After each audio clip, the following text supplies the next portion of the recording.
Welcome back to the Lanterne Rouge Cycling Podcast. Not for our last monument of the season, second last. Such an odd year.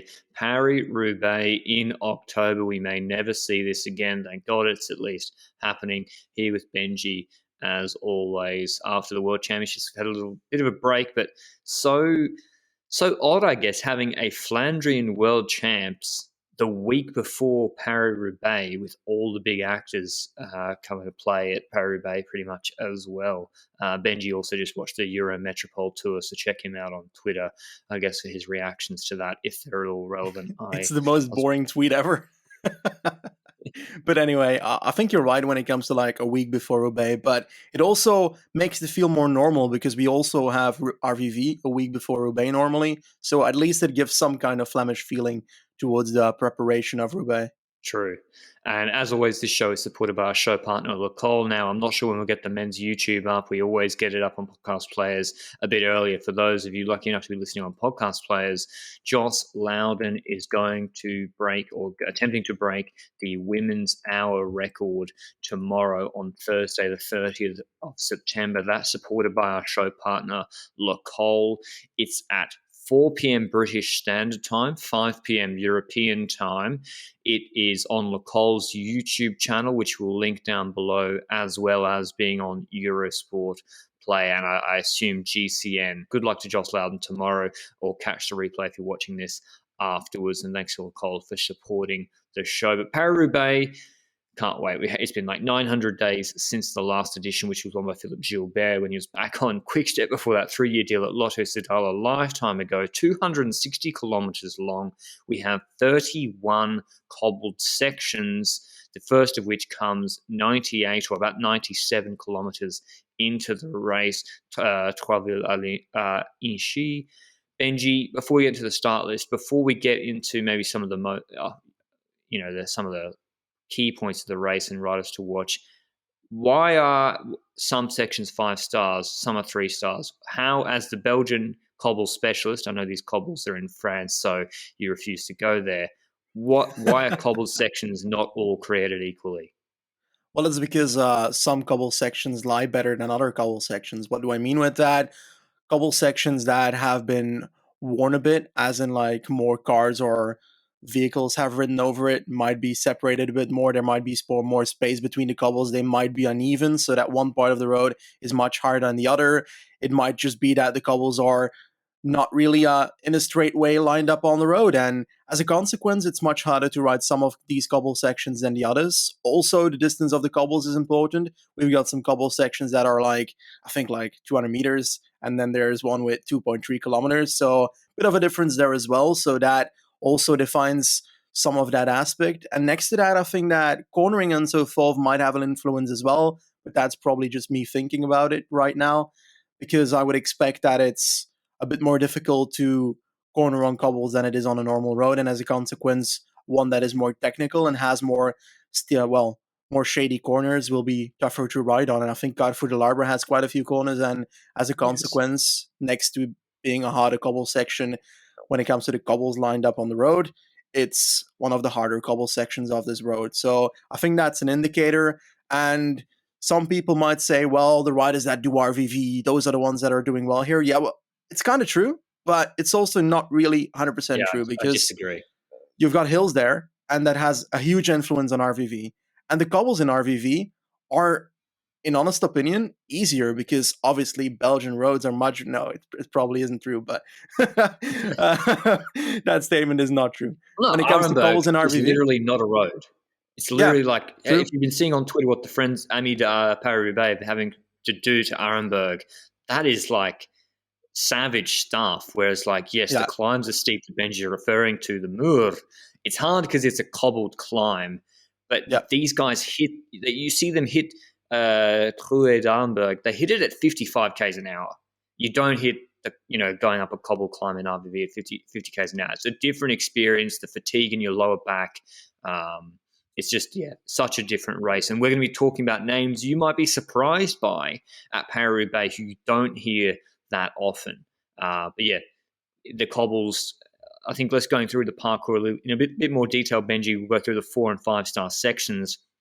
First 4-star section is Kevin à Saint-Python, Python. I don't know how you pronounce Python in French. Kevin à Saint-Python. Okay. That's in a collection of about 5 cobbled sections before there's a bit of a break before I think the hardest next sections. There's lots of 3-star sections. I think it really will kick off at Avlouis à Wallers, Trouet d'Arenberg, and then the Valeurs at Elesme sections. There's a 4-star, 5-star, 3-star, then the Ornang à Vendigny. Jesus, these are tough. Is this even French? Yes, I'm afraid it is. Where do you think Trouet d'Arenberg, Benji, 2.3 Ks, 5 stars, there's a 2.5K Wallers section just before then. Is that where you really think the race is going to kick off? Well, firstly, you might have a breakaway already up the road before we hit these cobble sections, but usually we have at least one rider or something that tries something on the Trouet d'Arenberg. Now, sometimes it's just a tempo by the peloton going over it, and that's why I think some Roubaix have launched a bit later than other occasions. In 2016, for example, there was a group that rode away on Trouet d'Arenberg with Tom Bonen in it, riding towards a breakaway which had Heyman in it. That was a spectacular Roubaix. But that proves that a group that rides away on Trouet d'Arenberg might actually make the race happen. And despite all the cobble sections afterwards, that was a crazy, bloody race. And that means that some might attack on those earlier sections, like that Trouet d'Arenberg. Some might wait until Mons-en-Pével with 50K to go, which is also a 5-star sector, just like Trouet d'Arenberg. And then finally, we've got another one that is in the latter part, Carrefour de l'Arbre. Usually the race has opened up already by then, but that is a place where someone who's really strong compared to others on the cobbles could try. So, for example, Van Marke often tries on this sector because he's one of the best cobblers out there, just has a lot of bad luck, and a lot of crashing happens when he's on the road, unfortunately. But I think those are the 3 sectors that are the most important ones. Yes. I do believe that the race will have someone doing something on Trouet d'Arenberg, and I'm looking at the kind of Victor Kampenaerts person for that. Like such a ruler that has the ability of getting in a group of people ahead at that point, then we'll be able to keep on riding for quite a bit. And I can't remember it fully, but I think that Van Summeren also won by riding away quite far. So it does show that a far launch could end up with a success in this race. And that's why some riders might choose that over keeping themselves in the wheel of someone that is a Wout van Aert or a Van der Poel if he starts this race, for example. And Van Summeren 2011 winner, very similar profile, I think, to Matthew Heyman, sort of rider. You know, he not a prolific winner, won 3 races, including that in his career. He also went clear from the Chalangi group on Carrefour de l'Arbre with 17 Ks to go, with Cancellara only 25 seconds behind him, the Tour Hushold group, I think. And yes, the crowd, the motorbikes, everything can play a factor in Paris-Roubaix, a mechanical at an inopportune time. The weather this weekend, apparently, it's going to be not just rainy for a lot of the course, but also very windy, tailwind at the start. If there's tailwind, cross tailwind at the start, Benji, plus rain, this will be absolute chaos, I think. And hopefully it's actually safe for the riders, but looking at the Arenberg section on what I've seen, and if that's wet, that could be absolute carnage and make this a real lottery and positioning, make it even more important. Is it, we're now getting close to the 3-day forecast, is it almost 100% we will have some rain? Well, I'm not a weatherman, not yet, but I do believe that it's very, very likely that rain is happening on both Saturday and Sunday, so during the women's race and the men's race. During the men's race, it's now forecasted as a, let's take a look, I think 28k an hour wind speed, which I think is quite notable. And 28 meters per second wind speed. I thought 20 meters per second wind speed. Probably this tweet is wrong. 80 km an hour gusts, which is very fast. Anyway, we're not meteorologists. Clearly. Yeah, we have no idea about the weather. Anyway, we'll get into the favourites now by the betting and at the corporate bookies before we get into some team-by-team analysis. The favourite, just as he was for World Champs, we discussed the tactics of the Belgian team ad nauseum there, is Wout van Aert, $4. Van der Poel, nursing, not in good condition, or peak condition rather. He said that himself after World Champs. He said, I didn't have the condition to do some of my usual dumb attacks. which is a shame. $6, second favourite. Sagan is third favourite at 12. Mads Pedersen, $15 at fourth favourite. Seneschal. Where's Hausler? We'll get to him. Yeah, exactly. The disrespect. First quick-stepper is fifth favourite. Seneschal at 15, who made G1 on the weekend. Sturven 6th at 17, then Asgren 19, Lampard 19, Stibar 23. So Quickstep are 5th, 7th, 8th, and 9th favourite. Then Niels Pollitt, the second Bora rider in the betting after Sagan, 23. Then Van Baal after the strong showing at Worlds is shortened to 26. Degenkolb 29, former winner. Then Valgren after resurgence 34. Christoph 41, Moritz 41, Kung 41. Garcia Cortina 41, Colbrelli 51, who's never done Paris-Roubaix, by the way. Van Mark 51, Philipsen 67, he's shortened. I've actually had a fair bit on Philipsen. Turnison 67, Simmons 67, Trentin 67, Tarko, who's locked for top 10 81, Demar 81. Finally, Heinrich Hausler, multi-top 10 at Paris-Roubaix at 81. Where's his teammate Seberg, Benji, who came? Marcel Seberg, I'm going to put some money on this before it shortens. He's 1,001 to 1. He came top 10, I think, in 2019, was it? Or was it back in 20? I think 2019 was DNF. Okay, where did he? 39th in 2018. I'm looking, mate. I'm looking for you, mate. 17, 2016. He's 39. He's retiring at the end of this year. Seberg, he's the Van Summeren or Heyman of this year. Okay. But how do you think about those favourites, Benji? Are you surprised Quickstep have no one in the top three? I think that it's definitely notable because I would dare to say that Asgren is underrated for this, personally. We saw him at the start of the Worlds on the attack group that Remco was in at the start, and he was totally battling it out on that. I think it was the biggest strat the first time it went on it on the first Flandrian section. He went extreme ham and the entire group could barely follow his wheel. And if he does that on a flat cobble section, on which I'd argue on flat sections, Asgren's probably better than on a hill. So as a consequence, I think that he's definitely underrated for Sunday. Kasper Asgren is one of the ones that I've got my eye on as a rider who could genuinely win this race. And it's also because he has the Koenig surrounding him. People forget that in cobble races that's important. And there are sections in between cobbles as well where a group could ride away or a rider could ride away. Wasn't it not Sagan that rode away just before a cobble section or after a cobble section at some point the year that he won? I recall it not being on a cobble section. So stuff like that can happen, and it's whoever responds or doesn't respond that might actually decide the outcome of the race as well. And the Koenig has the ability to kind of play a few roles there. Lampard, Asgren, they've got Stibar, who was great at the World Champs as well. So yeah, I'm looking at a strong team there, and it's kind of surprising. But on the other hand, Wout van Aert and Van der Poel, those are names you've got up there. Van der Poel is a bit more not sure, I think, when it comes to doing well at this race, knowing his potential back issue that we aren't sure about whether it's going to influence the race much or not. But I do think that Sagan is he's valued too short. Yes, I agree. I think for him not to make that G1 when Nizzolo makes it at Worlds, that's a concern to me, or Seneschal. Yeah. And just like what Benji was saying about, you can go clear, not necessarily on the cobbled sections. Conversely, if Asgren has an issue and G1 is 15 guys with Lampard, Stibar, and Seneschal, they'll sit in and wait. And then who's going to take up the pacing? So it's useful in a defensive role. You've seen in previous, I think, RVV or E3, when Wout van Aert has an issue, his teammates are behind with him, and then other teams are pacing at the front, and he's sort of in defense mode, and that can cost him the race as well. I like Turnison for this a lot. I think Turnison should be good at Paris-Roubaix. He's obviously led out Wout van Aert, Champs-Élysées, but I just want to really hone in on Quickstep, really focus on them. I think they have clearly the strongest team in the race. I think de Klerk, I think we almost underrate de Klerk because we haven't seen him in his current sort of level at a Paris-Roubaix, in my view. I think de Klerk can go deep into this race if they don't use him too early. Kayser's got a lot of experience. Stibar looked good at Worlds.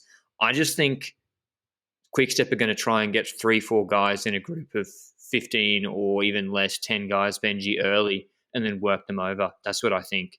Yeah, remember E3 where they went very hard on, Same thing. I think Thiambet or something, one of the earlier climbs in that race. They went extremely hard on it, and they made sure that the group that got away had multiple quick steppers in it, and they were allowed to, make that tactic happen. And that numeric value over the others, that numeric advantage, is what gave them the opportunity of keeping up those attacks, with Asgreen also doing so and ending up winning that race. So that's what could happen here. And do you think it could be as early as Truidar and Berg that they make such a move, or do you think that, okay, interesting, I like that? So. They should. They shouldn't wait till too late. They should put pressure on MVDP, isolate him early. We've seen Benji. Once Wout and MVDP are on their own, Gent-Wevelgem 2020, Worlds to a lesser extent, but same principle last week. Once they are on their own, or even with one teammate, you got to start working them over, and you can send riders in ones and twos up the road. If you send Stibar with Hausler, they might not get away clean. They might bring a guy with them, like Sagan brought Dillier with him, or caught up with Dillier. Like, you can still live with that as if you're Quickstep. I think Quickstep will open it up very, very early and put a lot of pressure on the Jumbo-Visma team, which is Affini, Enghorn, Turnison, Van Aert, Groenewegen, Timo Roos, and Nathan van Hooijdonk. Affini's done one Paris-Roubaix in 2019. He did finish. He should be okay. He's 25, young guy. I think Enghorn's a young guy as well. Benji, has he done Paris-Roubaix before? He's done two. I would be surprised. Did he do two? He's done two at 24 years old. Holy crap. I did not expect that at all. Finished both as well. That's like 20. And he should be able to finish both, to be honest. He's been riding relatively well on the cobble races. He was, I think, in the second group where Remco was in again in the Worlds. And I think that cobbles are his skill. Punchy cobbles also work out, but if it becomes too punchy, then he has trouble. So this might be very much ideal for him as well. And I gotta be honest, I agree with you on Turnison, to be honest. Like, this man broke through on this race, I think.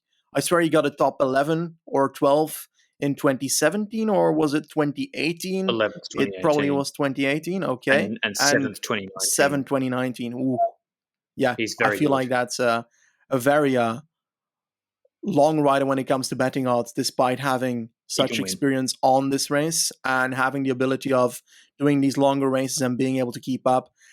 Winning is a big thing, but he's got that sprint that others don't have. So if he can keep himself in a group like the way, I think, did Degenkolb win with solo, or was it in a group? Sprint. If it's a sprint, then Turnison can do so, but I think it's going to be less likely to be a group sprint, to be honest. Yeah, I mean, and even so, like, Matthew Heyman beat Tom Bonen in a sprint, which Benji, has nightmares about. Bonen was blocked in. Come on. So I think it was clean sprint, had every opportunity to get around. Yeah, Heyman just way too fast. Peak was at 900. Anyway, I think the Jumbo-Visma team, did they bring this team to E3, Benji? Because I'm looking at it, I'm like, I like it. Groenewegen, I don't really see. Was Turnison not injured at some point? Was he back already at E3? I'm not sure. I can't tell. E3, I don't remember him being at Gent-Wevelgem for some reason. You're right. Benji's right. That Wijnands instead of Turnison and Dekker there instead of Groenewegen at E3. I think it's a stronger team for Wout van Aert here. I just, if it's raining, etc., yeah, he probably should be the favourite. Is Wout van Aert, people keep talking about it, Benji. I don't want to go too deep on the World Champs again. Ooh. People keep saying best one-day racer in the world. Elite classics rider. We were saying before Worlds, do you really want to bet everything on Wout with 3 on Remco in that condition? I'm not sure he's like Cancellara level. I think Sven Tor, however you say his name, the Belgian coach, he sees Wout van Aert, he's like, it's Pete Cancellara. I love Wout. I love his versatility. I love his TT. I think he's the best time trialist in the world, which people don't agree with. I'm not sure. I am sure he's not Cancellara 2012, 2010 level rider. So how do you see a race for him? Would you like to see, as a Belgian fan, him actually try Sagan solo, Gilbert solo, use that elite time trial ability rather than relying on the sprint? I think he would need to find a way to make the group that reduced that having a sprint is not a disadvantage when it comes to people attacking him and him having to close the gap every time. So I think he has to force it at some point to make it that he's got people with him that might be willing to ride for a bit longer on couple sections with him. Who? And And that's a apart very from good question. MVDP, Campenaerts will always ride. if he's in a group with Quickstep, they will work him over. I think his best form of defense is to actually go clear. We saw at Tokyo when he got back into that group. Not a criticism, he just got over Mikuni, but the fact is, no one's going to the finish with him. And we'll see that at Roubaix too, even if it's Degenkolb might work with him, I think. Someone like Degenkolb would, but but he's desperate. Sagan won Roubaix after people had been sitting on Sagan in classics for the previous 3 years by going solo or at least getting into a much smaller group with a guy like Dillier who was happy to come second. In Sagan's race, I feel like he did have the slight luck that nobody in the group responded to it. Like, he was getting a gap and nobody responded to it. So I think that's less likely here, and I think that the Koenig will always be in his wheel at some point if he tries to go clear. And he has to be one of the stronger riders to be able to drop them. But let's be real, we have never seen a peak Wout van Aert nor Van der Poel on these roads, because in 2019, Wout van Aert did this race with, still at Jumbo, obviously, Lotto L back in the day, I think. And I think he crashed twice even. He crashed and then tried to come back and crashed again. Then he got to close to the front group or perhaps back to the front group. And then he blew up because he has spent so much energy trying to come back just in the last spots of the race. So I think that we could see likely a better Van Aert in that year. And as a consequence, if he was already that strong in that year, compared to some of the other races he was in that year that he was not as strong as compared to last year and this year, for example, I think that we might not have seen the best of Wout van Aert at Roubaix before, certainly, and therefore can't judge him completely because this is CX territory. Like, definitely if it starts to raining, it's cyclocross territory. Van der Poel and Van Aert and all those kind of people. Merlier might even come into play at that point. Yeah, half of Alpecin will be there. Can they sub in Philip Volsleben in now? Anyway, we should Wout, please go solo and have Mike sitting on in a seat behind with the Quickstep team. I think that's the best way to go in my view.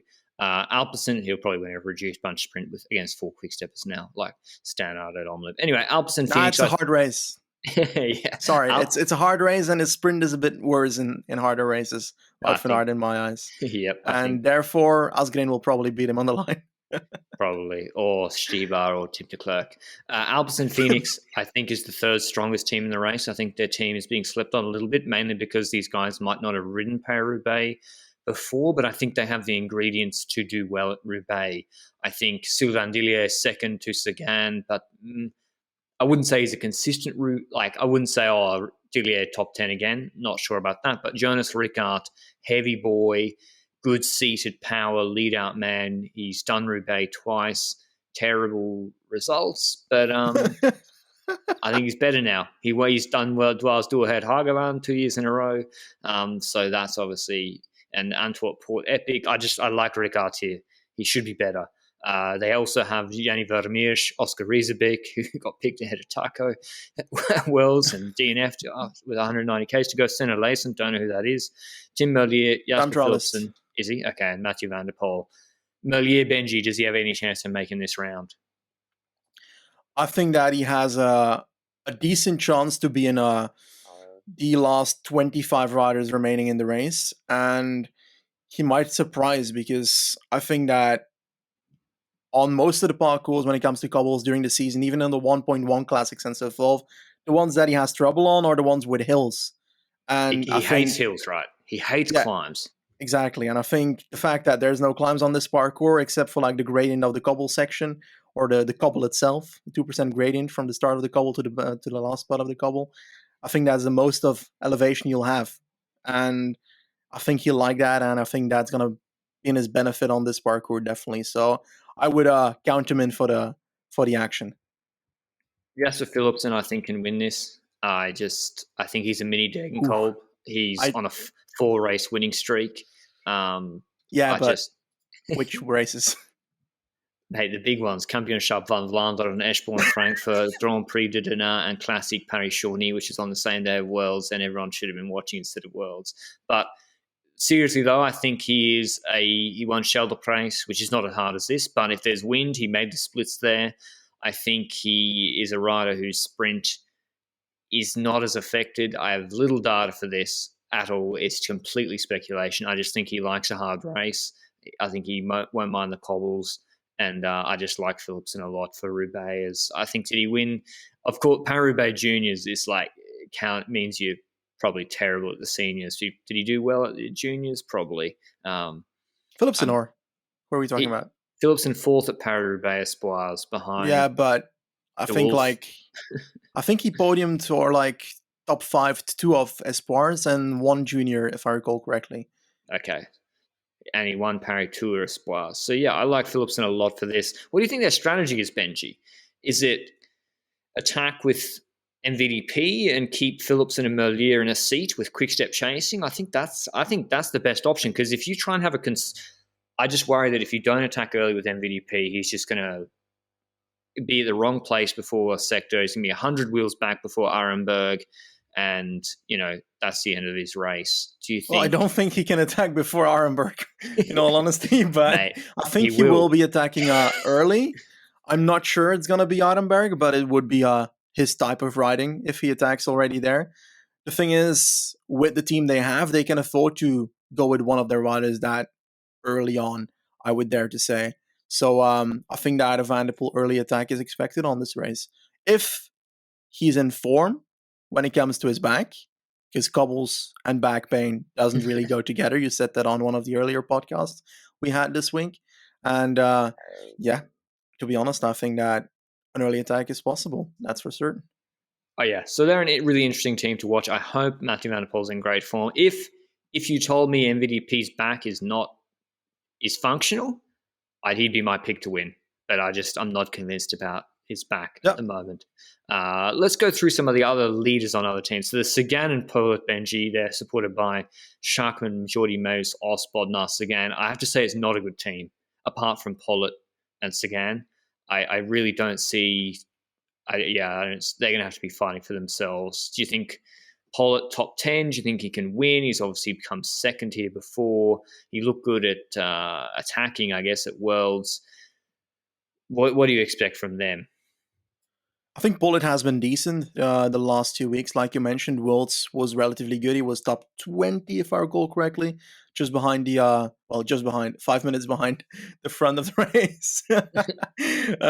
But in all honesty, I do trust Polet more than Sagan at the moment. And I don't know what it is that causes me to say that, because Sagan dropping in the races that we've seen him drop in recently might be because of the hills as well. So we don't know whether that's either the hills or just him not being at the level he was in the past, which is likely also the case. But is it still enough to be in the last elite group? I'm not certain about it. And I do think Polet will be in that group, because when there's no hills and there's cobbles, Polet will be there. He's someone I expect to be in a group of 10 or 12 who will start to get worked over by Quickstep, frankly. I think Polet should be up there. Lotto Soudal bring Florian Vermeersch, Harry Sweeney, Gilbert, the last edition's winner, Grignard, Tosh van der Sande, who's actually in good form, going to Lotto next year, and John Degenkolb, former winner as well. Degenkolb came close at Eschborn, Frankfurt, World's DNF, Deutschland, a bit disappointing. I don't know, Benji. I just don't see that their level being high enough and them having the team to really bring them where they need to be. I like Sweeney, but it's a lot to ask of him. First edition of Paris-Roubaix, I actually think he's a good profile for the race, but because he was in that move with Polet and Erviti in the Tour. But yeah, just do you expect Gilbert? Is experience enough, Benji? Has he shown you enough just top physiological level that his experience can help, fourth at Brussels, ninth at Juvencourt?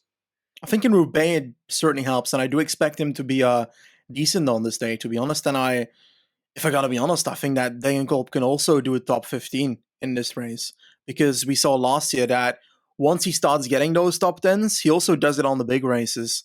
And that was the case at RVV, top 10 last year, top 7 at Gent-Wevelgem last year as well.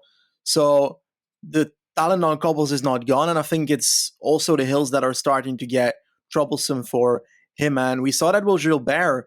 Gilbert in 2019 was at a decent level, but on hills he was getting in trouble, and it was basically in the actual full-on cobble race, Roubaix, where he comes out and actually is able to win. So it was an attack, I think, that happened also on a section between cobbles, if I recall correctly, where he tried to bridge up towards Polit and some other guy, or attacked with Polit and some other guy. Polit was in the break early on in that race, if I recall correctly.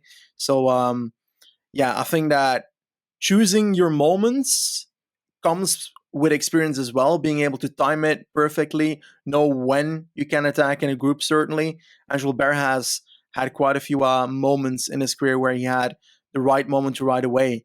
And that wasn't that RVV he won. He decided to go very early, but he probably knew at that point that if he goes there, then he's got a big advantage from that point onwards, and he's always going to be at the end of the race. If the peloton catch him, he can latch on to it. And if he goes early with someone on this group, it might be the same situation. But I think that Degenkolb will play it more defensively.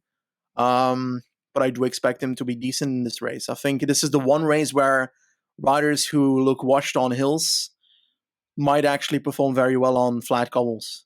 Knowing how to ride, where to ride on a certain cobble section, being positioned correctly at the front of the race for the right sector, that can make the difference. Say he's lost 5% of his watts, his 3 to 5 minute watts, Degenkolb or Gilbert. You see all of that on the hills. On a 3 minute, on a Cowberg, you see all of that. But on a cobble section where they're saving it, compared to a rider who's stronger, who doesn't know where, they don't ride on the right section of the road, they ride on the slower section or the slower side. Yeah, as Benji said, experience can help. And that's where I want to go to Israel Startup Nation, Benji. They've over-raced, in my view, Sepp van Mark at races which didn't suit him at all. Like, where's he?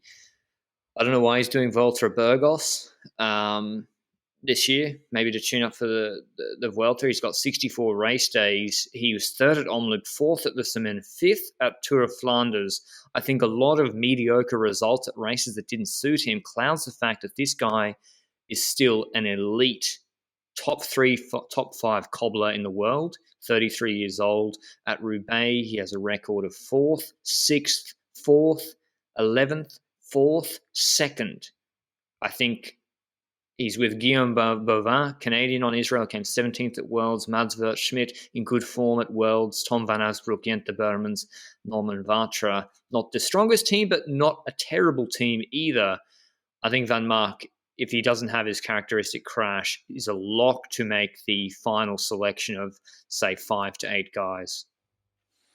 Yeah, I think so as well. I think he will be in that group. But again, Van Mark will likely puncture at some point in the race, knowing his luck, which sucks because I feel like he would have had much better palmarès if he didn't have that bad luck every single time. Is that bad luck at this point, or is that a consequence of riding in a certain way? I don't know. I'm just punctures. Asking. Yeah, drop chains. I blame riders for drop chains. If it keeps happening or happens at a certain moment, punctures, I think you got to blame the manufacturer if it keeps happening. Who was the guy that had 3 the other day? Was it UNOX rider? Rasmus Tiller. Tiller, yeah. They're not here, by the way, UNOX, which... French race, so they decide the wildcards, and as a consequence, I don't think UNOX is very interesting for a French organizer, and as a consequence, they're not here.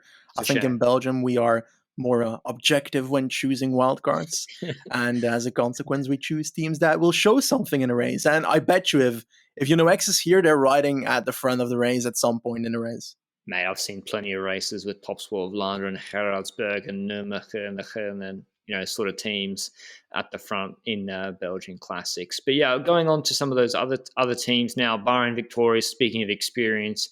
Moritz and Colbrelli have barely done this. Milan as well, the young, big lead-up man, Italian. But now we go, and same with Fred Wright. But Seberg, Hausler, and Haller. Hausler is unbelievable at Paris-Roubaix. They have all the experience. I think Hausler, I still don't know why he wasn't picked for the Australian team. I've got to stop mentioning it. Are they good enough to make it, Benji? And are you surprised Dylan Teuns isn't here, who made both the Belgian team last weekend and was good at RVV in groups with Haller, with Alaphilippe Asgreen? Is it something to do with his hand is broken or something? Teuns, or what? Dylan Yeah, I Teuns? thought Dylan Turns like broke Yeah, his he hand uh or he something. he cut his hand in the evening, I think, just before Worlds, so he had trouble holding his steer during the race. I think that's what reserves are for, but probably wasn't as bad considering he was able to ride that race completely with his hand on his steer. But I think it's more troublesome when you ride in Roubaix with a True. hand that has a huge wound in the hand palm. So the worst place to have it at. So I think that's partially a reason for that.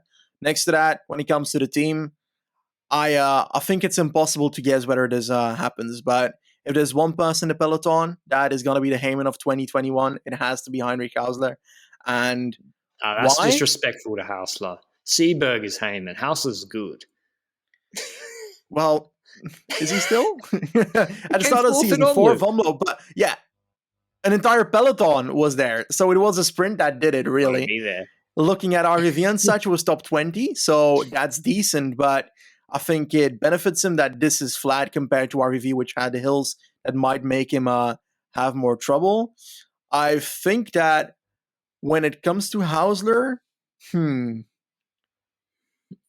I think ah, he'll animate the race. He'll be at the front of the race at some point, animating the race. Whether he actually comes top 10 or not, I'm not sure. But I think I, at the start of the season, he was prepping for those cobble races with doing cyclocross in the off season yes, beforehand.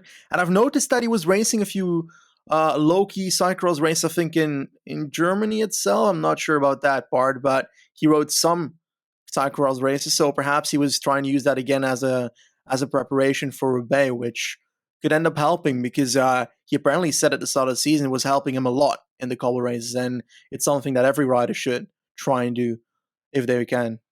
Trek Segafredo, Quinn Simmons, his first edition, Mads Pedersen, who unfortunately wasn't able to do Roubaix when he was in the World Champs jersey. Big target for him. Edward Turns, Kiel Reinen, who I think is retiring, Alex Kirsch, Jesper Sturven, Ryan Mullen, and Toms Skjerns. I think Sturven is the strongest rider on that team at the moment. But of course, Pedersen is someone that nobody wants to go to the velodrome with.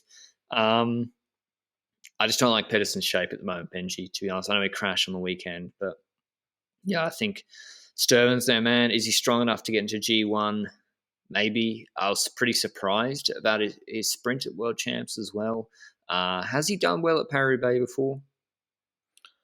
Stuyven, I would Yeah, guess yes, fourth. but Yeah, he has yeah, fourth and fifth. it's something that really fits him. He's got that flat quality to keep on pacing for quite a long time at a high speed on cobbles, and I think he's one of the better ones in the peloton. Even if I have to look at that ability Yeah, compared to others, I think that Peterson comes into play there as well. I think that hills are a big no-no recently for Peterson this year, at least in the World Champs that he won. It was on a hilly parkour, so it's kind of surprising looking back at that. But he's had some years where he was great at climbing, some years where he was worse, perhaps because he was trying to get his sprint a bit more proper in the last 2 years. And we've noticed that that sprint is still there. I think he came top 5 or something most recently in, was it today in Eurometropole? I don't even know. But he was sprinting decently. But I think that if it rains, he gets 50 watts bonus. So, and it's likely to rain. I think Peterson will come into play a lot. I think Stuyven will come into play a lot. These are riders that will likely be there unless they get caught behind because of a split and they have someone in front. So if Stuyven is at the front, then Peterson will be locked up in prison in the peloton or in the elite group behind that as a consequence. And I think that will perhaps destroy the chances of some riders in the peloton just by having a teammate up front so that they can't really ride the race anymore in their own favor. another rider I like on EF Education Nippo, Jens Kukalera, who did that fantastic lead out for Magnus Cord. I think he's come sixth probably like 6 years ago. Mitch Docker's last Roubaix. They have Langeveld, Ruch, Bissiger, Beppu, Valgren, Logan Owen. Not a deep team, but Valgren is in fantastic form. I don't think we need to dwell on them too much. As you deserve, Citroën, Scher, Gijs van Hoge, Greg van Avermaet, former winner, Tuze, Oliver Naesen, Lawrence Naesen, Stan de Wolf. I think Stan de Wolf is showing me a lot this year. I think he looks very good. I don't know. I think GVA can make G1. He came third at Tour of Flanders, but he had to sit in a fair bit for that. But otherwise, at Kern 8th, Omloop 33rd, E3 6th, Dwazdur 7th. I think you should still, like, it's not going to surprise me if he comes top 10, Benji, but do you really see AG2R, like, even going for podium here? I think they might have more chance at getting a good thing happening with the Wolf than Naesen and Van Avermaet here, personally. I would kind of expect the issue that Van Avermaet and Naesen always have is that they miss a split in a lot of the races they are in. And them being both on the same team helps them getting into the right split at certain points. We saw that at, what was that race? E3, where they both made the split, but then didn't really work too well together. And as a consequence, they messed up on immediately responding to Asgreen there. But if they can play together on this race and they can figure out a way to perhaps have Naesen do the early attacks or Van Avermaet do the early attacks and try to get in groups that way, they can get ahead of things. And the Wolf could play that exact same role because I would rate the Wolf relatively high on this parkour. I think that it suits him very, very well. And he might be one of the surprises we see in the top 15 of this race. But next to Arges there, I've got another French team, Groupama. And in all honesty, Kung and Demar, I think that if we don't put Demar on a pedestal and say this guy could do well here, then we might be underrating him because I do expect Demar to be better on this race than in all the other races we've seen all season. Because I think he's done very decent Roubaix in the past. He top 10 once. Yeah, exactly. And therefore, it wouldn't surprise me if he does something like that again. I don't think his level is that high this year compared to other years, but I still feel like he's kind of getting somewhere. In the Worlds, he was relatively active and getting in groups with, was it the first or the second group he was in? He was certainly active in that race, so I like that part. Yeah, I think he's always a sort of surprising classics, but I don't really see it too much. Even Stefan Kung, I think people may be expecting to be really good at Roubaix. He's come 11th last time. Yeah, it's just so tough for Kung to win. He has to go solo and not be chased down by anybody, to state the obvious. Other experienced teams, INEOS, Oendal, Gianni Moscon's good at Roubaix, Kwiatkowski, Lucro, Dylan Van Baal's the one, though. Dylan Van Baal, he's won Dwazdur with a long solo. He was very strong at second at World Championships. He's experienced. I think it's a good team. I actually think Van Baal can win, Benji. Honestly, I think he's the sort of man who he still gets underrated because he's so often in a domestique role that maybe people don't immediately react to him. But he's a huge engine that's tough to bring back. And I think Moscon, Kwiato, and Rowe especially, I remember Rowe setting up Stannard once into a sector years and years ago, maybe 2015. It sort of gives me chills, that video. I think Van Baal podium is a very, very big chance. Yeah, I think it's an option as well. I thought he had done a decent Roubaix in the past, but I can't actually find it. So kind of disappointed in that aspect. I think I expected more of his previous palmarès, unless I'm absolutely blind. But I think he's the kind of rider that might go in an early move once again and be in that early group and might be surviving that early group. And then it's a matter of people trying to catch up and perhaps catching him, perhaps not catching him. And that might come into play. I think that's the kind of rider we're looking at here. He could also stay in a group and ride with that group, but I think he's much more known for making an early move just before the action pops off. He does the same in RVV a lot of the time, where he tries to attack just before the most important climbs, but just before the outer Quadramont path the red combo to try and get away. I think he did it in the year that Peterson got second, if I vaguely remember that at some point, behind Terpstra 2017, I think. So yeah, that's the type of rider I expect this man to be in a Roubaix, but the rest of INEOS, I think that it's a relatively strong team, and Pidcock is not riding this, just to be clear to people, and I'm kind of sad that he isn't, but I think it's cyclocross season for him coming up, so that's the reason. Other sort of, let's get more into the long shots. Delco, they have Siskavicius, who came top 10, I think, the last edition. Not a name people might be too familiar and the year with. before he was lost, I think, or just DNF'd, something like that. It was a huge story when he actually got his top 10 because of that. Because he came out of nowhere from that bad result to a great result, you know? He DNF 3 of the 4 before. At Team DSM, they've got Arndt, Boll, Eckhoff, Cantor, Andersen, Soudal, and Casper Pedersen. I'd like to see Eckhoff needs to show a little bit here. I think it's why they signed him. Team Quebecer, I obviously like. Valscheid should be. He's a stereotypical guy you'd expect to be good at Paris Roubaix, right? But he's 28 years old now, not a young rider, but I'd like to see him. Guys can get better later in their career with more experience. We've glossed over INEOS. Ganna's not doing it because of track worlds. He's 25. I think experience at Roubaix helps a lot. I think it's a shame not to see him do it. Campenaerts also on Quebec, who Benji has mentioned. Do you actually think Campenaerts can top 10 I think Campenaerts can podium this race. Oh, I think he can be the kind of rider that stays on for much longer than you expect. I don't see it. I don't it see might it be a wild guess, but he's third on my podium. Movistar have brought all the big guys they've signed in the recent years, like literally tall. Matteo Jorgensen, Matthias Norsgaard, Kalla, the British rider Yuri Holman, even Garcia Cortina, Emmanuel Erviti, who's top 10 before. I think Erviti, I'd like to see him top 10 again. I think he's their best option. Intermarché, Emir Gent, some other riders, and Taco. Taco, I think, outrageous he wasn't taken to Worlds. He's in incredible form. Second head-to-head. Campenaerts and Taco are similar. Yeah, Taco wins. He won Omloop van Campenaerts won a Giro stage, mate. against Riesebeck. He shouldn't have won that. Taco won Omloop van het Holland Middelkerk Lechtervelde. Okay, big race. Right, he won that. He came second. Yeah, mate. It's like 15k from here, mate. It's the top of the crop races. Every race is 15k from your house in Belgium, apparently. I don't know. I'd like to see how Taco goes. My big dark horse for a top 10 is Connor Swift on Arkea Samsic. Won Trobriand. He's 25, coming into his own. I liked him following at Britannia Classic, where he came 5th, and he could have done better if he rode a bit sort of more conservatively. I really want to see Connor Swift do well here. I think he can. Any other really low-key names, Benji, you like?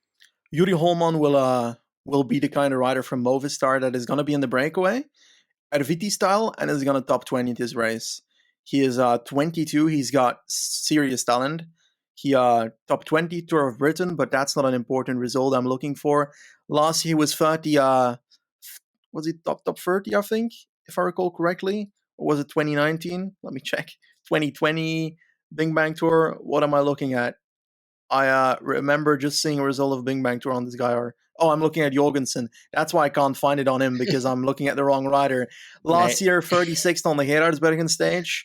Okay. And this year he's been getting closer and closer in other races. He hasn't found that actual breakthrough. And I think the trouble that he has at the hills in the normal cobble season that makes him unable to really kick into that top 50 position. And I think going into the break at VT style, like Oliveira in the past as well, that's the kind of way that this man could get a better result than expected.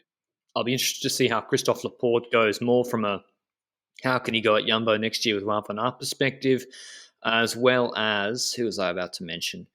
I've lost it, Benji. Ludovic Rabeat. He'll be in the break for Bengal, I hope. He won Danila Nocker Cursa, a Cobble race. I think he's a good option here in a break. He's someone who could also get us sort of top 15 from the break style rider. But that's all the main names ad nauseum. My view on the race is that Quickstep will break it apart early. They'll get numbers in a group, and then I know it's cringe, but they're going to try and they will do the Wolfpack thing where they send riders one by one and bleed the other teams. That's the best way, in my view, to beat Jumbo-Visma, because and the counter is peak MVDP. There's not much you can do if he's good enough to ride away with Wout van Aert. Then you're stuffed, because even if you put a rider with them, they'll still tow them to the line. But I think Quickstep will win. And my pick is Florian Sénéchal to win. And second and third Asgreen. Second, the entire team of the Koenig. Second, Sepp van Marke. Okay, I'm going to go for Asgreen winning. So also the Koenig winning, that team advantage is big, but I also just think that Asgreen is one of the perhaps 3 best cobblers we have in the world right now. And he might even be the first best cobbler. And I guess we're going to see it on Sunday, because he's the one rider where I see the possibility of genuinely just simply riding away from everybody on a cobble section of this entire peloton. Asgreen gets into a group with Seneschal and Sepp van Mark, or pick a name. Not a Degenkolb level sprinter, just a classicsy guy, a Gilbert or someone. Do they ride for the Seneschal sprint? Depends on who's there. It's a hard question, isn't it? Is Wout van Aert there? No. It's not someone. I mean someone like Sepp van Marke or Trentin or two riders with one rider. No. Two quick steppers. Yeah. One classicsy guy, bit of a sprint, but not a Wout sprint, like a Sturven. Oh, they're gonna try and attack with Asgreen, and they're gonna do what I think happened in that stage where they got away with Honoré and Czerny together with competitor. True. Yeah. They Julian Bernard. And Julian Bernard was fucked. He's strong though, but he was fucked. Yeah, and they Wolfpack ate him alive. Came 1-2 across the line. Yeah, because they can both likely beat a Van Mark in the sprint. Trentin will probably not beat her at that point in the race. Nah. So that example is useless. But let's say that someone like, if it's a sprinter there, and then they're going to probably just attack one by one, and they're probably going to get away that way. Not going to lie. Because you can't keep responding if you're that one rider that is left. I really hope the Jumbo-Visma Classics team elevates the way I think Benji and I think they actually might be quite good with Turnison. I think that would be really good to see with Turnison added. He wasn't there in the spring, as Benji said. That would add a different dimension to the race, as well as, Molière. But that's enough about Asgreen and cobbling. Benji, what's your full podium for this Paris-Roubaix? Okay, so I said it before, Asgreen first, but when it comes to second, I have to go for the meme himself, Heinrich Hauser. He's going to do it. He's going to podium Paris-Roubaix. He's honestly probably even going to win it, but I'm not that hot when it comes to the takes today. So Hauser might not win. I don't want him to win because I tweeted, I think, in March that if he wins, that I need to somewhat dye my hair red. So I'm trying to avoid that situation. So ideally, he's getting second in this race. And the third rider, I said it before, Campenarts. I don't know how, but it's happening, mate. It's happening. Benji speaks memes into reality. Volgren third at World Champs. He was powered by the Benji predictions, so maybe Campenarts at Roubaix. I think, I can't wait to watch it. It's 900 days or something since the last edition. And I'll have highlights on my main channel. It's an ASO race. Obviously, I'll have highlights both the men and women's. But this was our men's preview of Paris-Roubaix. As always, give us a subscribe down below so you don't miss our Q&A show, because we hit that 20K subscribe milestone on YouTube.